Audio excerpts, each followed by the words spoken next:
بسم الله الرحمن الرحيم.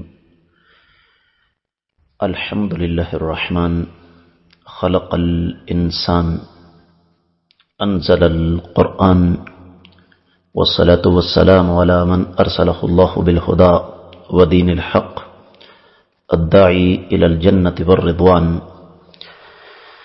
معزز خواتین و حضرات، آج کا یہ چھوٹا سا موضوع میں انتہائی زخمی دل کے ساتھ آپ کی خدمت میں رکھ رہا ہوں، اس لیے کہ ابھی حال ہی میں ایک جان کا حادثہ پیش آیا کہ ایک بد نصیب انسان نے اپنی معصوم سی بچی، جس کی عمر صرف 1 ہفتہ تھی، میاں والی کے قریب کسی جگہ پر اسے گولیاں مار کر قتل کر دیا۔ اس سانحے پر ہر درد دل رکھنے والا انسان زخمی ہے، دل گرفتہ ہے، لیکن سوال یہ ہے کہ ایسے سانحات پر، ایسے حادثات پر، ایسے واقعات پر صرف مذمت کر دینا کافی ہوگا؟ یقینی طور پر نہیں۔ سب سے پہلے ہمیں اس قسم کے سانحات کے اسباب پر غور کرنا ہوگا۔ ویسے تو اس کے کئی اسباب ہیں، لیکن سب سے بڑا سبب دین سے دوری ہے، ورنہ جس انسان کو اس بات کا علم ہو کہ اسلام میں بیٹی کا مرتبہ اور مقام کیا ہے، وہ تو بیٹی کے پیدا ہونے پر نہ صرف یہ کہ دل گرفتہ نہیں ہو سکتا، بلکہ اس کی تو خوشی کا کوئی ٹھکانہ ہی نہیں ہو سکتا، اس لیے کہ اللہ کے رسول صلی اللہ علیہ وآلہ وسلم نے بیٹیوں کی تربیت، پرورش اور پھر ان کے لیے اچھے رشتوں کی تلاش کے بعد ان کی مناسب جگہ پر، شادی پر جنت کی خوشخبری سنائی ہے۔ اور بیٹیاں تو بیٹیاں ہیں۔ اللہ کے نبی صلی اللہ علیہ وسلم کی حدیث ہے، من عال جاریتین، جس کسی انسان نے، اگر اسے اللہ تعالیٰ نے بیٹی کی نعمت سے نہیں نوازا، تو کوئی 2 بچیاں، وہ بیٹیاں ہوں، وہ پوتیاں ہوں، وہ نواسیاں ہوں، وہ بھتیجیاں ہوں، وہ بھانجیاں ہوں، یہاں تک کہ اس کی کچھ بھی نہیں لگتی، کوئی بھی 2 بچیاں ہیں، بے شک وہ یتیم ہیں، ان کے سر پہ باپ کا سایہ نہیں ہے، تو یہ ان کی تربیت پرورش کرتا ہے، تو وہ اس کے لیے جہنم کی راہ میں رکاوٹ بن جائے گی۔ ایک صحابی نے سوال کیا، اللہ کے رسول صلی اللہ علیہ وسلم، اگر کسی کی ایک بیٹی ہو تو نبی علیہ الصلوۃ والسلام نے ارشاد فرمایا، جس کی ایک ہو اس کے لیے بھی یہی اجر و ثواب ہے۔ تو سوال یہ ہے کہ بیٹی کو اس انداز سے قتل کرنے کے اسباب میں سے اگر سب سے پہلا سبب دین سے دوری ہے، تو دین سے دوری کیوں؟ ایک سازش کے تحت ہمیں قرآن، حدیث، علماء اور مساجد سے دور کیا جا رہا ہے۔ اور یاد رکھیے، جہالت اس چیز کا نام نہیں ہے کہ انسان کے پاس علم نہیں، جہالت اس چیز کا نام ہے کہ انسان کے پاس تربیت نہیں۔ اب آپ کیا سمجھتے ہیں کہ جس نے اپنی بیٹی کو گولیاں ماری ہوں گی، وہ computer, internet, mobile, WhatsApp, Facebook, YouTube چلانا نہیں جانتا ہوگا؟ اس کو ایک ایک چیز کا پتہ ہے، لیکن چونکہ اس کی دینی تربیت نہیں تھی، اس لیے اس نے کفار مکہ کو بھی مات دیتے ہوئے یہ حرکت کی۔ دوسری وجہ جو میں سمجھتا ہوں کہ بڑی اہم ہے، وہ ہے ہمارا معاشرتی نظام۔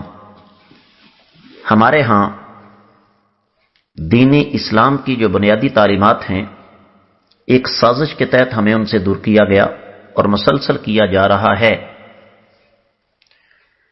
اس کی جگہ ہماری ثقافت، ہماری تہذیب، ہمارا تمدن، اس میں بڑی تیز رفتاری کے ساتھ غیر مسلم کلچر کو فروغ دیا جا رہا ہے۔ بیٹی کے پیدا ہوتے ہی ہم رونا شروع کر دیتے ہیں۔ قرآن کہتا ہے وَإِذَا بُشِّرَ أَحَدُهُم بِمَا ضَرَبَ لِلرَّحْمَنِ مَثَلًا ظَلَّ وَجْهُهُ مُسْوَدًّا وَهُوَ كَظِيمٌ۔ یہ سورہ زخرف ہے معزز خواتین و حضرات، قرآن مجید کی 17 آیت مبارکہ ہے۔ کفار مکہ فرشتوں کو اللہ کی بیٹیاں قرار دیتے تھے، تو اللہ فرماتے ہیں ان ظالموں کی صورت حال یہ ہے کہ جن بیٹیوں کو یہ اللہ کے لیے مختص کرتے ہیں، جب ان کو خود بیٹی کے بارے میں بتایا جاتا ہے کہ تمہارے ہاں بیٹی ہوئی ہے تو اس کا چہرہ سیاہ پڑ جاتا ہے اور وہ اپنے غصے کو بمشکل ضبط کرتا ہے۔ ہمارے ہاں سلسلہ کیا ہے کہ چونکہ بیٹی کے پیدا ہوتے ہی ہمارے ذہن میں یہ بات آ جاتی ہے کہ کل کو یہ جوان ہوگی، اس کی شادی ہوگی، بارات کا استقبال کرنے کے لیے میں رقم کہاں سے لاؤں گا، اس کی بری بنانے کے لیے پیسے کہاں سے آئیں گے، پھر اس کو جہیز دینے کے لیے پیسے کہاں سے آئیں گے، جہیز کے بعد عید بقرعید پر اور اس کے بچوں کی پیدائش پر، یہاں تک اس کے سسرالیوں کی وفات پر جو لمبے چوڑے اخراجات آئیں گے وہ کہاں سے آئیں گے۔ اب یہ وہ شکنجے ہیں، یہ وہ جکڑ بندیاں ہیں جن میں ہم نے خود کو زبردستی باندھ رکھا ہے، اور وقت کے ساتھ ساتھ ان شکنجوں کے اندر اضافہ ہوتا چلا جا رہا ہے۔ ورنہ جس انسان کو اس بات کا علم ہو کہ یہ بچی میرے لیے قیامت کے روز جہنم کی راہ میں رکاوٹ بنے گی، وہ تو بیٹوں سے بڑھ کر اس سے پیار کرے گا۔ اب آتے ہیں اپنی گفتگو کے دوسرے حصے کی طرف کہ اس قسم کے سانحات کے ذمہ داران کون لوگ ہیں۔ سب سے پہلے ہم میں سے ہر بندہ اس کا ذمہ دار ہے، جس نے نہ قرآن کو پڑھا ترجمے کے ساتھ، نہ حدیث کو پڑھا، نہ علماء کے پاس بیٹھا، نہ ہم نے مسجد کے ساتھ اپنا تعلق مضبوط بنایا۔ ہمیں سب سے پہلے دین کو سیکھنا ہے، دین کو سمجھنا ہے، اور پھر اس کے مطابق عمل کرنا ہے۔ اور اس کے بعد دوسرے ذمہ داران ہمارا مقتدر طبقہ ہے، جو ایک سازش کے تحت ہمیں دین سے دور کر رہا ہے۔